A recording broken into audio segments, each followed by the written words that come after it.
Hello, everybody. Welcome to our session on Multisig wallet.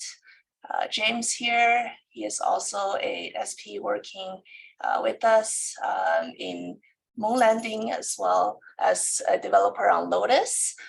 He will be giving a demo on how to use your Multisig wallet with moon landing. And take it away, James.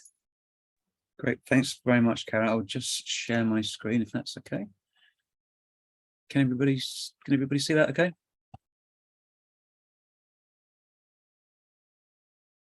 Good. Just 1 second. Yes. Fantastic, thank you. Okay, so hey everybody, I'm James, otherwise known as Tippy Flits on Slack. As Carrie said, I am a proud moon landing Capsule Zero member, a storage provider and TSC for the Lotus team. TSC is technical support engineer. And today I'm going to be talking about multi-sig wallets in Lotus. Now, there are a couple of multi-sig options available in Lotus, hardware wallet and the more native Lotus multi-sig options. In this presentation, I'm going to be focusing on the hardware multi-sig option. I'll be live demoing some of the steps needed in order to enable and use a hardware multi-sig wallet in Lotus. And if we have time at the end, I'll briefly touch on the more native Lotus multi-sig options as well. So first up, whilst there are many hardware wallet options out there, when it comes to hardware wallets and Lotus, all roads lead to Ledger. Here you can see the Nano X model, which many of you probably already familiar with the X. The Nano S has been around for a long time as well. The X is a little bit more expensive, but if you can stretch to it, I would highly recommend it. The X features the Ledger Live mobile app, which is extremely useful, especially when in context of the recent collaboration, which I'm going to tell you about soon. So if you can, opt for the X.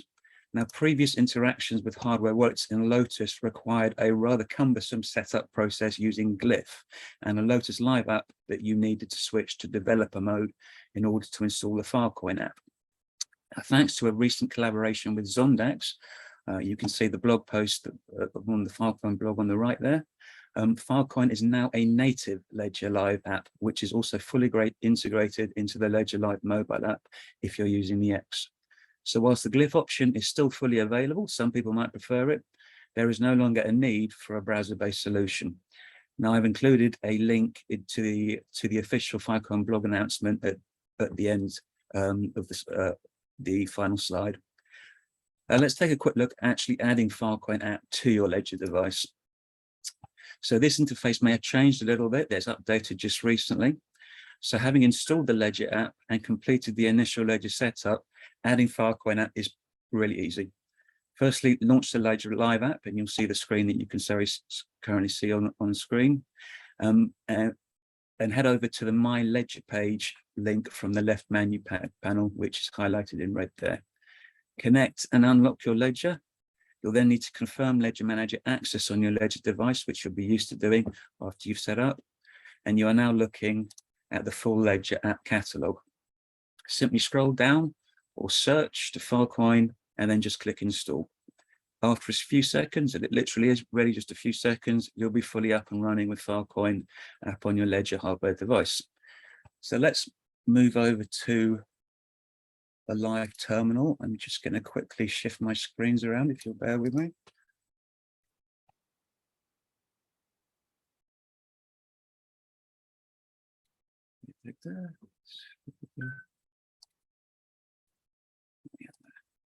Okay, can everybody see my terminal? Good, good. Yes. Okay. Yes. So now I'm going to focus on actually using the new hardware wallet and then putting it into Lotus, getting it working with Lotus. Now on the left screen over here, I've got a brand new fresh Lotus node running and fully synced. Screen below is the wallets currently associated with this daemon, with this node. I've included a Lotus miner active control list on the right, which I'm just going to refer to later. And this somewhat magnified area here is where I'm going to actually run the commands, which should guide us through the installation and setup.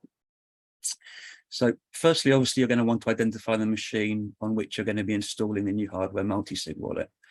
You can install the same wallet on multiple machines, but obviously, usually Lotus Daemon is the case. usually it's the case that it's going to be Lotus Daemon where you install the wallet. There are options to remote into the Lotus Daemon nodes and actually conduct all approvals remotely. And I've included a link at the end of this discussion, which you can refer to on that. But the first step is to head over to your Lotus Miner repo, Lotus Daemon repo folder, open your config file, config toml file, and add this or enable this option here. I'll just move this to the center. As you can see, it's under wallet section, enable ledger equals true. Now, if you don't have that section in your config toml, don't panic, it's not an error. Remember, you can always just simply type lotus config default, which will display all of the possible options available to you, so you can add them or remove them from your config file at will. Now, after you've updated the config toml, restart the daemon. I've already done that, so I don't need to do that just yet. But on this one, if you're enabling the Ledger wallet on a Linux system, which is highly likely if you're running Lotus, you'll first need to import a few UDEV rules to ensure that your system can correctly identify the device. Now, this command is provided by the Ledger team. It's a very simple command. I'm going to put it into the screen now. As you can see, it's just a simple wget of a shell file. You can take out the sudo bash and just do a wget and inspect the file. It's just a few lines that is adding a few details in terms of USB devices. I've added a link so you can actually see the reference to that in the official Filecoin, Ledger documentation at the end. So we just run that, enter my password, and simple, it's all done. So now we've enabled the UDEV rules, we've set up, and we're ready to connect. So the next step, we need to plug. I'm just going to quickly plug my USB. Sorry, I have multiple hands everywhere. So I've plugged my Ledger device in to the machine. I am entering my passcode to unlock. And then most importantly, I am opening the Filecoin app. So you have to complete those 3 tasks. Obviously, you need to unlock your Ledger, but you also need to open the Filecoin app. If the Filecoin app isn't open when you try to connect, it won't connect. And now I'm just going to use this funky little USB pass-through on my remote desktop here. And so now we're going to move on to actually importing the Lotus, the Ledger hardware Multisig wallet into Lotus. And it's a very simple command. Looks something like that. So it's a Lotus native command, Lotus wallet new, set B ledger. And as you can see, it hangs there. And that's not hanging because there's an error. I'm looking at my ledger right now, and it is now telling me that it has recognized the request to add a wallet. Please review. I can scroll through the details. When I'm satisfied that everything looks good, I'll double click to approve, and there we are. So the simple set, simple installation, simple single line command, and I've added a Multisig wallet, which you can see over here. Now, from this point, any fill send operation from a Ledger wallet must be approved in the Ledger device. So ensure that the Ledger device is connected, unlocked, and again, running the Filecoin up when performing any fill send operations. Let's do a quick withdrawal from the Multisig. Nice and simple. Commands you're all probably very, very familiar with. You're going to paste that in. I'm going to send it to my miner, and my miner always needs more fill. And again, it will look like it will hang, but I am now reviewing the transaction on my Ledger, scrolling through the various screens which confirm all of the details that I've just put in, and I'm approving now. And there we go, message sent. So really simple. And in fact, that's pretty much the only Lotus native Ledger interaction command. But many of you will have heard of Lotus Shed. And that actually includes quite a few more commands which will help you interact with your Ledger. Let's give a quick look at what they are. Here we go. So we've got list commands, key info, sign, show, and new. Now, most of those are fairly self-explanatory. Let's have a look at the list command here. And this is going to go through every single wallet that Ledger has enabled on my hardware device. Now, Ledger always does this with wallets. It will enable a few at a time. You can pick up and transport these same wallets to any machine on any daemon. It's not going to create a new wallet. It's going to import an existing one that Ledger has created. So the wallet is fully backed and fully stored in Ledger and fully protected by the safety, of course, that it provides. Now, I want to draw your attention to the active control list at the bottom right here. And this is an important point. It's a question we often get asked, and it's often a source of mistakes. It's possible to assign a multi-sig address to all of these control addresses, and you can see that I've enabled as many control addresses as I can possibly get. But it's important to define which addresses are best suited for the multi-sig option. Now, I would personally consider 2 at the most. The obvious choice, of course, is the owner wallet, and I would possibly consider the termination wallet as well. Enabling multi-sig on any other control address is a headache in the making. And let's consider why that is. What would happen if you did set the other addresses to a multi-sig? So how many individual messages do you send just sealing one deal sector? So onboarding from moon landing, whether it's going through a standard deal or a snap deal, we've got deal publish, PC2, C2, snap upgrades. Now, hopefully you're at a place where you're possibly sealing hundreds or maybe thousands of sectors a day, and you have to manually approve each commit message on your Ledger device, and that's not going to work, and it's not necessary. So using a multi-sig for just the owner address secures the miner and has 0 impact on your sealing operations. Opting to also use the multi-sig for the terminations further secures your miner by preventing malicious terminations, but be mindful to batch terminations in one message rather than sending them individually.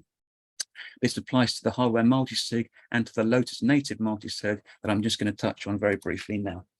Let's reset that screen. So the Lotus native multi-sig, the options and command set can be accessed using Lotus MSig help, and you'll get a nice list of all the options you've available to you. Now, we find this is used a lot less than the hardware wallet option. The hardware wallet is very much more popular, but there are certain use cases for this. For example, we often find that larger operations will use this internally for security. And we also found in the past that those operations who are interacting with lending providers, they would have sometimes used this multi-sig option, internal multi-sig option, to actually plan that and make that happen. Now, FIT45 has just landed network 17, and as you've probably noticed in your miner app, that there's a new beneficiary address which is cropping up in places, which kind of supersedes the need to do that. So you'll probably end up using the hardware option more, but these multi-sig commands are available internally as well, and they do have a use purpose. That's about it for me. It was a nice and easy setup, and obviously I'm very happy to answer questions. And there's a lot of guys, ladies and gents on the call today who have masses of experience. So if you have tips as well that you'd like to share, or any other suggestions of things I might have left out, then please feel free to chime in. Thank you so much, James. I think we have some time for questions from the audience if there's any. Is there any questions? Hi, James here. Not a question perhaps, but just I had a great demo, by the way, James. I think one of the parts that we struggled with when setting up multisig was actually getting the USB pass-through to the daemon server. But I think that'll be unique for everyone to go through. It will be, yeah, and everybody will have their own ideas. I mean, there's USB over IP, there's hardware options. There's one that Reba Peter Robertson shared a while back, which is really nice and simple. If you're running Linux, if you're wanting to connect from a remote Linux to another Linux machine, which is going to be most of us, I've pop that direct link into the last slide. I'm desperately trying to figure out how to share that, but I'm not doing very well. Hang on a second. Let me try that again. And there we go. So this slide here has links to all of the things that I mentioned, including a bit more details about the UDEV rules if anybody's worried about putting those in. And this last link, remotely approved ledger transactions. And there is a method where you can basically set up a remote node, or possibly you would describe it as a local node. So let's say that you're using a local node and your miner is on the, or your daemon that you want to actually remote into is obviously a remote node. You can set up a very lightweight Lotus signing application on the local node, and that will integrate, and actually you can set a remote address within that same wallet section in config toml, and that will allow you to reverse tunnel in and actually propose and approve transactions as if you were actually there. Obviously, that's a really popular thing because nobody wants to be driving to a data center an hour away every time they want to do a withdrawal. And I'm looking into other ways. I'm looking into other software and other hardware options around that. Yep, but very good point. There are options available at the moment, and we will be adding more.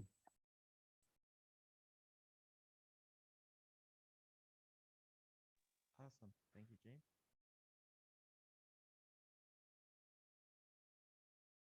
And I've just realized I've misspelled Filecoin. How embarrassing. I have a question, James. Go for it, Karen. During which parts of the SP operation would you be using this multisig? Are there different scenarios, use cases, or is there one specific ones that everybody uses this as like the main scenario? Yeah, I mean, in terms of moon landing, what we're all aiming to do in onboarding data, you kind of actually want to use it as little as possible, because as I mentioned, there are so many different individual transactions that get sent out just to confirm the various stages of a sector ceiling, that having to manually approve each one of those is going to be an absolute nightmare. So the main use case for the hardware wallet is to secure the owner, because all major interactions like changing owner address, changing worker address, that can only take place if there is a worker, sorry, if the owner key is present and can be used. Obviously, if you lock that up with a multisig, that has to actually be approved by a hardware device before it can be. So I also mentioned the terminations. We sometimes run into that. It's not something that I use particularly often, but it does crop up. We did have one case some time ago where someone actually, with a vendetta against another SP, managed to hack into their system and didn't steal anything. They just terminated all their sectors, which was lovely. So it never heard it happen again, but it's always on my mind when I think maybe I could use it on terminations address as well.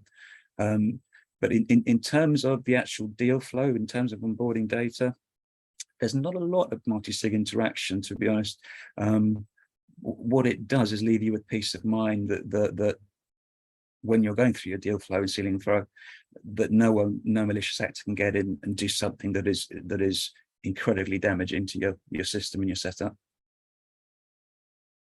Thank you, James.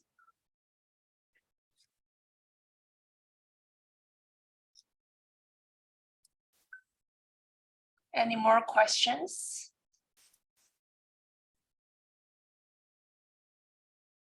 Well, when Shrek never gets any questions, he says it's because he's done a good job. So I'm going to claim that one. Awesome. All right. I'm going to stop the recording.